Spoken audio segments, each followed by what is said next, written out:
Welcome, IT changemakers, to the DEX Show with Tim Flower and Tom McGraw. Let's get into it. Hello, changemakers. Welcome to the DEX Show. I'm Tom McGraw. I'm joined as ever by Tim Flower, but we have got an excellent guest to get to today.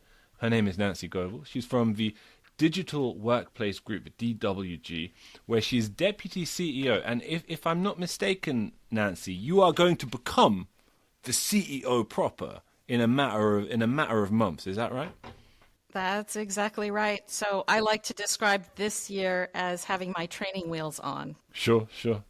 Excellent. That's very exciting. And we're actually huge fans of the DWG here at NextThink, and we're really looking forward to getting into it with you and hearing more about it. Just a couple more words of introduction. During her tenure with the DWG, Nancy has been involved in account management, benchmarking, research, blogging, and executive producing Digital Workplace Live. And you're also one of the co-hosts of the podcast. So we've got a competitor on the line with us today, Nancy. Is that accurate? Yeah. I'd like to say peer. Peer. Okay. Good. That's the nicer way to put it. There's room for all of us. Right, there is indeed. Outside of work, Nancy is a keen mediator, amateur winemaker, fundraiser mentor, and mother of two amazing children. Welcome to the DEX Show, Nancy. We're really delighted to have you. Thank you so much, Tom and Tim. Absolutely. And so I think a good place to begin, I actually expect a lot of our listeners do know the DWG. Very, very influential community in the space. But talk us through the origins for anybody who doesn't, and tell them what makes it such a special organization. So you're catching DWG at a special moment in its history. It's our 20th anniversary this year. And it all started with a gathering of 8 communications leaders before my time at the British Library. And these leaders were really coming together because, of course, you can't go behind the firewall like a website.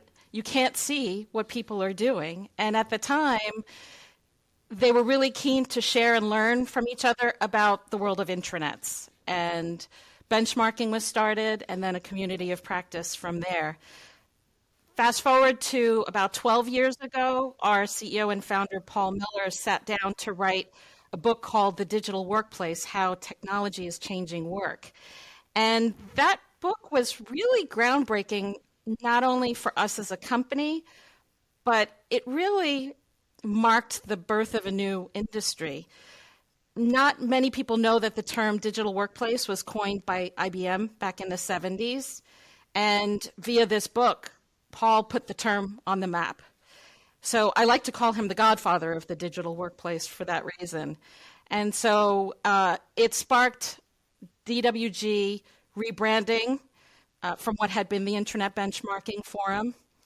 It marked the launch of our consulting arm. We actually eliminated our office. And then we saw lots of other organizations start to pivot their work around the wider digital workplace and go beyond intranets. Today, DWG is working with some 70 plus major organizations globally, looking at digital workplace leaders and their teams specifically. And through the membership arm of DWG, we explore what good looks like. Through the benchmarking, we measure against it. Through the consulting, we provide targeted interventions. Sometimes that's because of gaps we've found in the benchmarking. Other times it's because our members have a specific ambition or a problem to solve, and they come to us to extend our support. We also have an institute, which is in its fledgling stages, I would say, and that's where we can help members understand what's happening in the technology landscape, and we connect with different providers to enable that conversation. And of course, Tom, you asked what makes us unique. I'd say it's really the deep connections with our members. Day to day, I'd say we serve as part connector, part coach, part knowledge broker, looking for that combination to really help members achieve velocity around their digital transformation efforts. And for me, velocity means speed with direction. That's fascinating, and so many parallelisms with NextThink. Although we're discrete organizations with different models, there's a clear similarity of focus and engagement, I think. And also, we're both inventors, right? We invented the term digital employee experience. You have the slightly more ubiquitous term of a digital workplace, which is slightly more impressive. But we're both coining things. Listen, anyone who knows you as an organization, they know that it is the authentic community at the heart of it that defines it, I think, puts it on the map. And, what is the secret to getting that right? Because I think a lot of organizations would love to build that kind of community. Where do you start? How do you go about it? Yeah, I'd say first and foremost, we have our member base at the heart. We have some 70 plus member organizations from virtually every industry vertical across North America and Europe. They include household names like the Coca-Cola Company, EY, 3M, Nestle, Barclays, Campbell Soup Company. And within these organizations, we're connected with a wide range of leaders and practitioners. They come at the digital workplace from an IT point of view, HR, communications, business transformation, knowledge management. And I think that combination gives us a special vantage view of the trends, the practices, the challenges, and that's across, I'd say, geographies, functions, disciplines. Often you'll see affinity groups, cohorts that come at it from one angle, and in reality, the digital workplace is a portfolio-based approach to helping make our employees more productive and engaged and connected. So looking at things from all those vantage points is really important. I'd say thing two is that vantage view is something that allows us to play back the good practices, the key trends, the early developments through our research program, and that really gives conversation gravitas because we lead with a lot of case studies. So we're talking in practice, not just in theory, about what good looks like. And we also broker introductions in a confidential setting to member organizations so that they can either chat one-on-one or leverage conversations that we facilitate in order to walk through different challenges, needs, opportunities. So that case study focus is really key because people want to understand not just the high level trends and such, but they need help with breaking through specific challenges, whether it's adoption or tackling things like findability and so forth. That confidentiality space that I talked about is one that's also worth a specific call out. So every organization that joins as a member alongside DWG agrees to confidentiality. And within that, we operate in large part in a vendor neutral space so that guards can come down, people feel like they have a safe space where they can talk about their digital workplaces, warts and all. And that's really important. I think sometimes success separates people. It's really the problem solving, the collaboration that brings people together. And I'd say that's really at the heart of DWG membership and all of the related services. And then, of course, when you start to put all of this into a blender, there's a lot of information to try to cut through.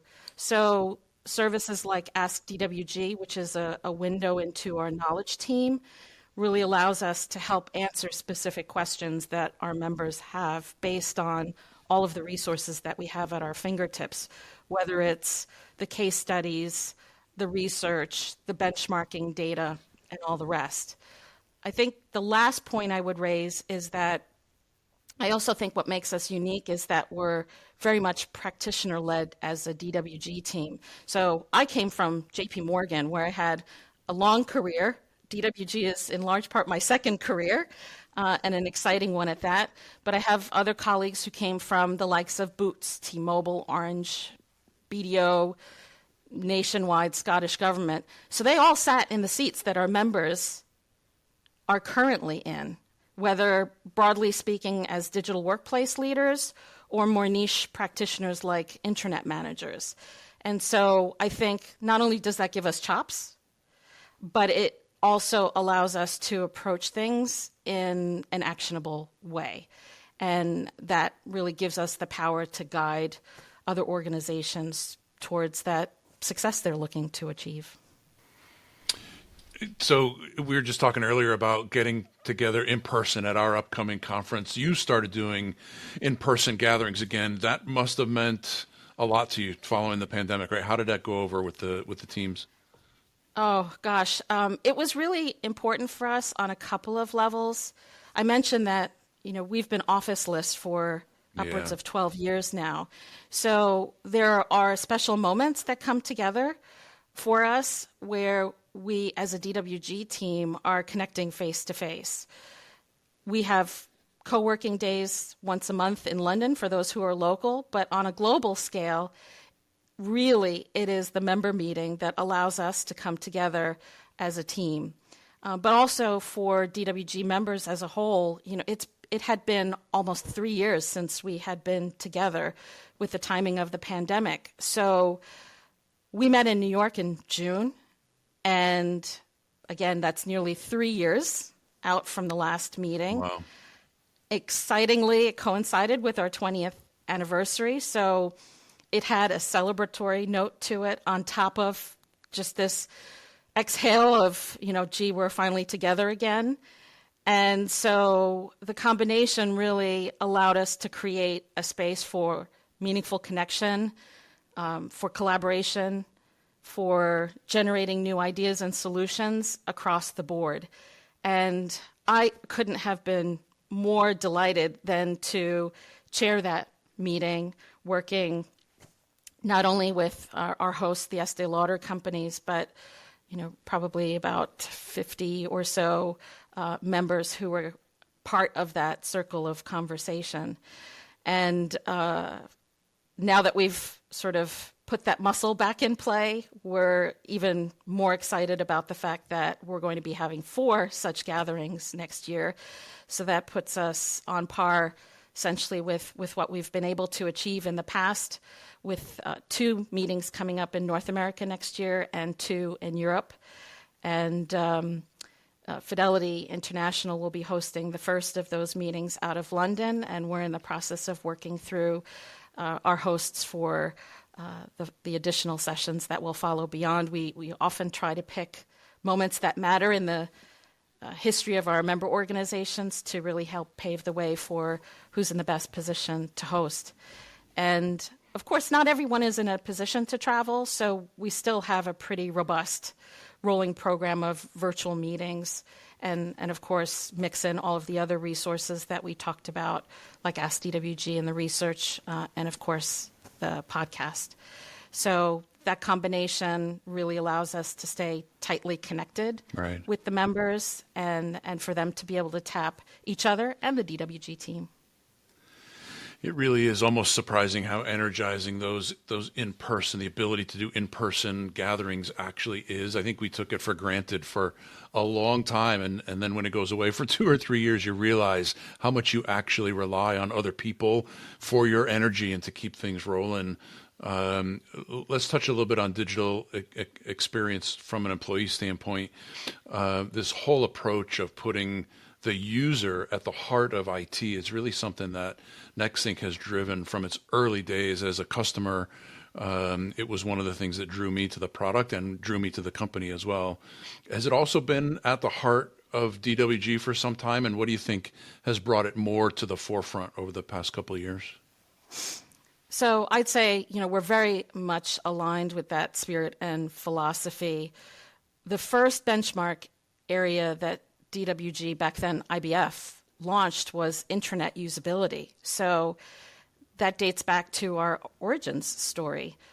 But thinking about where we are today, I would almost start by saying that as much as the term customer experience has transformed the way companies think about how they attract and retain market share, many of the same organizations that have those functions are also embracing the notion of putting the employee experience in play. And of course, in that space, it really represents the collection of activities revolving around attracting, retaining, enabling, engaging the best talent to do their best work. And so within DWG, we've actually built a bridge around this. And so for the forward-thinking organizations, we advocate that they position the employee experience as the enabler of the customer experience. And I'd say that throughout history, organizations have adapted and evolved in order to get the best investments out of their workforces. And certainly when you think about the time during the pandemic, we know that the digital workplace clearly became the essential workplace. And based on numerous studies, whether it's Microsoft's or others, it's been clearly established that workers have adapted and are more productive and often look at the workplaces as a place where increasingly they feel like they belong, they're valued. There's a focus on making sure that their emotional well-being is addressed, whether they're coming into the office in whole or in part or working remotely, and that they're equipped to do their best work. And the bottom line is that good employee experiences, whether physical, whether digital, whether hybrid, really have to be the anchor point. And I'd say now that we're seeing growing talent shortages and organizations are being challenged to focus even more on things like employee engagement, satisfaction, retention, and productivity, taking that employee-centric approach really provides an appealing and direct route for addressing a lot of the challenges that have gotten in the way and have created friction in allowing people to get things done along their employee journey. And what we're also starting to see now is that CHROs, whether you call them heads of people and culture, heads of talent, whatever frame you want to use for the HR executive, they certainly seem to be picking up the mantle for the employee experience in new and meaningful ways, and linking that to the challenge around reimagining the future of work while we dabble in this hybrid space near term. Yeah, touching on that, the theme that I take from that is that whole concept of getting things done. And if it holds true that work is what you do, not where you go, if you can't get your work done, then you can't be successful in your role. You can't feel good about what you do. So it's more important, I think, than ever to focus on that employee and make sure that the work they do is valuable and that they can be successful. What are some of the kind of tap into the knowledge of the community that you're involved in? What are the most encouraging workplace trends that you're hearing about in your view? How has the shifting outlook about supporting employees been reflected in your community? What's interesting that they're talking about or doing? So, again, you're catching us at an interesting point in time. On September 6th, we announced our award winners for the Digital Workplace of the Year. And what's more optimistic or encouraging than celebrating a circle of winners? And as part of releasing our award winners, we actually put together a piece of research that essentially celebrated 5 years of award winners. And I'm certainly happy to share a link that your listeners can download via the show notes. But within that frame, I think there are some interesting trends that we can pull out. I'd say thing one, behind every great digital workplace is a passionate, persistent leader that often operates as a disruptor. And of course, they have a high-performing team supporting them through this. So people like Christy Litchford at Campbell Soup Company were among the winners that we spotlighted this year, and she fits that bill to a T.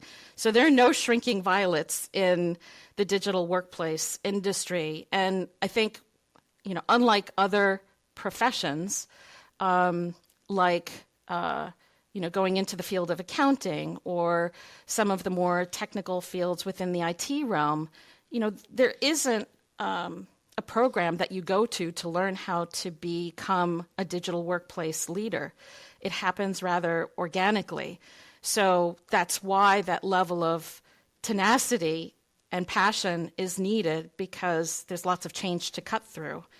And so it's always exciting to be able to recognize people in our industry who exemplify that so others can learn from them. The other thing that we've seen pretty consistently when we look at the digital workplace of the year is that there are roughly 6 core pillars for success. You have to start with strategy, your purpose, what are you shooting for? Governance, which includes the guardrails and the mechanisms for making sure that people's roles are clear and that you know how to measure success. Rationale, which is kind of the next step deeper into the purpose. Most of the winners had pretty impressive features within their digital workplace. So back to the earlier conversation, they're solving specific problems to enable people to get stuff done and done well. The impact is measurable to the business. And then, of course, our anchor point for today's conversation, the users are at the heart of the work that's getting done, whether it's at the start of a program, when capabilities are in play, or when next stage thinking is unfolding. Right. And then I guess the last category would really be around the modern intranet. It's interesting, every couple of years you hear intranets are dead, and then we come back with long live intranets. We actually introduced our Modern Intranet Award category last year. And we also introduced a new benchmarking capability around the modern intranet. And so for many organizations, it is the front door to the digital workplace. Now, will it always stay the front door? Only the shadow knows. But in the meantime, it is a core entry point for many in the workforce to be able to get stuff done day to day. And we had to recognize that as part of our awards program. And so this year, SAP was the winner of our Modern Intranet. PS, Fidelity Investments, won the Digital Workplace of the Year award. So we're just starting to share deeper insights about all of these programs, whether it's Christie's work at Campbell Soup, alongside Fidelity Investments and SAP. So we're looking forward to sharing a lot more insights and learnings from all of these teams and the programs that they support.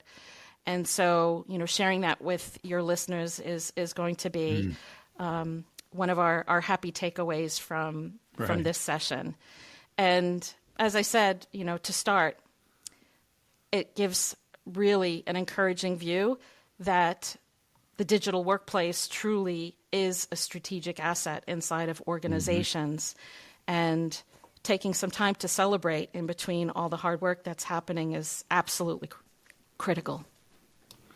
Yeah, there's always lots of excitement and celebration around not only what you've accomplished, but what the future holds, both in advancing with new technology as well as advancing with train of thought and how business is organized. But let's flip it around and talk a little bit about some of the challenges. Is there anxiety amongst the membership around hybrid work or return to office? We look at and we see different adaptation to what's going on between whether you're in England, UK, or in the US, whether you're in finance versus healthcare versus retail. What's the anxiety, or is there anxiety around hybrid work or return to office? I'm not so sure that anxiety is the word that I would choose, but certainly there is a degree of uncertainty. Many of our members are talking about hybrid working as a test and learn space, to borrow from Agile. it is a space where there's a lot of experimentation underway. So there has to be some level of acceptance that there will be a mix of successes and failures during this time as we get smarter about optimizing what hybrid working means today and tomorrow. Certainly we know that some people are being called to their offices on scale. Others, like Ford Motor Company, have told large portions of their workforce to remain at home forever. I think it was to the tune of 37,000 people. And of course, there are many flavors of practice in between. I think the thread that I would pull forward on this is that what the pandemic has certainly put an exclamation point on for all of us is that change is a constant. And so that's why it's important to have emboldened leaders at the heart of these efforts to transform the digital workplace, whether it's hybrid working centered or otherwise. But certainly the pandemic was an accelerator that put the digital workplace on a critical path.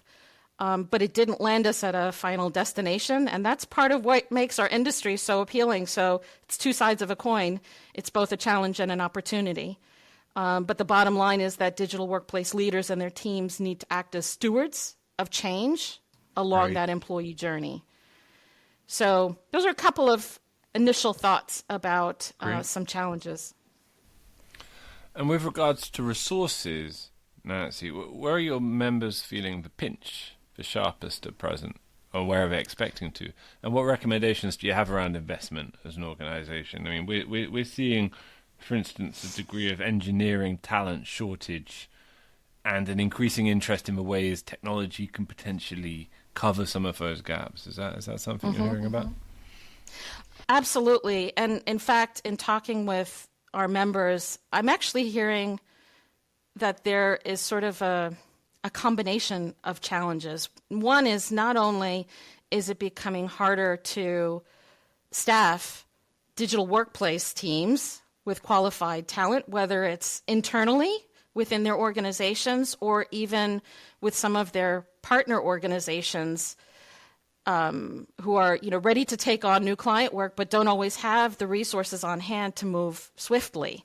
But then also these very same teams are being challenged by their own organizations to help solve for the talent shortages. And what that means is that they have to think about employee experiences in a broader way as any improvements or enhancements are being made to their digital workplace programs. So as one example, we're seeing a surge in onboarding transformation at this very moment, such that it's really important for the organizations that are hiring to be able to get people on board quickly, to have that be a positive experience.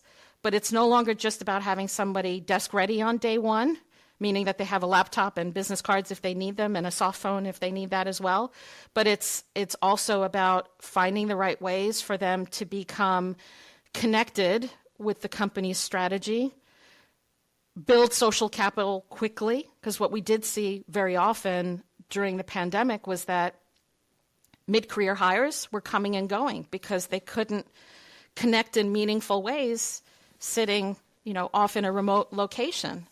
And so that retention factor for new hires becomes critically important because that's a pretty significant investment that you're making when you bring someone on board. So to ensure that they're staying for a period of time becomes a factor for these digital workplace teams, as well as the hiring managers and HR and others who touch that onboarding cycle, which nowadays, when it's done comprehensively, can amount to the first 6 months of work. So certainly we're seeing a lot of investment there. On the talent side, for digital workplace execution, I'd say we're seeing a growing use of low-code, no-code solutions as a way of trying to mitigate the shortage of talent in IT, but also to help leapfrog the employee experience. But it also means that Suddenly, you're starting to see a cadre of citizen developers becoming part of the equation because some of those solutions really don't uniquely reside within IT. And now you're harvesting practitioners who are part-time developers, and governance around that, community around that, risk management all of a sudden takes on a whole new lens inside of the organization as those citizen developers take hold.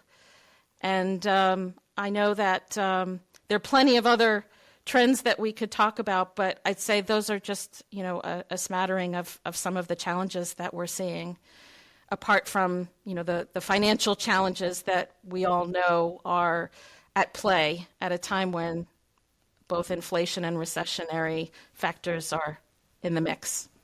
Absolutely fascinating, Nancy. Thanks so much for those insights, especially those insights into your community and what it's thinking at the moment. It's been really, really wonderful to have you on the show. Where can people get in touch, follow you, find you, etc.? So I'd say that outside of our member channels, the best way to reach us is through social. We have our strongest presence on LinkedIn. Why? Because that's where digital workplace managers tend to do very lively their LinkedIn networking. presence. So very you Very want to high learn presence. something on a topic. Great place to go. Yeah, for sure. And so it's easy to follow Digital Workplace Group on LinkedIn. And of course, I'm a big proponent of open networking. And so it's easy to find me on LinkedIn, either by searching on my name, Nancy Goebel, and that's Goebel, or by typing linkedin.com/n/Nancy Goebel. So easy either way. Thank you for asking. Pleasure. We will include some of those links in the show notes, of course. We will even include a link to the peer podcast, the excellent Digital Workplace Impact podcast. People really must check it out. Nancy, been an absolute pleasure to have you on the show and to hear more about the DWG. Listeners interested in finding out more about the topics we've discussed today, please do, as ever, head over to the DEX Show, DEX Hub Mothership. Links also in the show notes. Nancy, lovely to have you on the show. Thank you so much. Thank you both, Tom and Tim. This has been great fun. And it was really interesting to be on the other side of the podcast studio table. Great. Thanks, Nancy. To make sure that you never miss an episode, subscribe to the show in Apple Podcasts, Spotify, or your favorite podcast player. And if you're listening on Apple Podcasts, make sure to leave a rating of the show. Just tap the number of stars you think the podcast deserves. If you'd like to learn more about how NextThink can help you improve your digital employee experience, head over to nextthink.com. Thank you so much for listening. Until next time.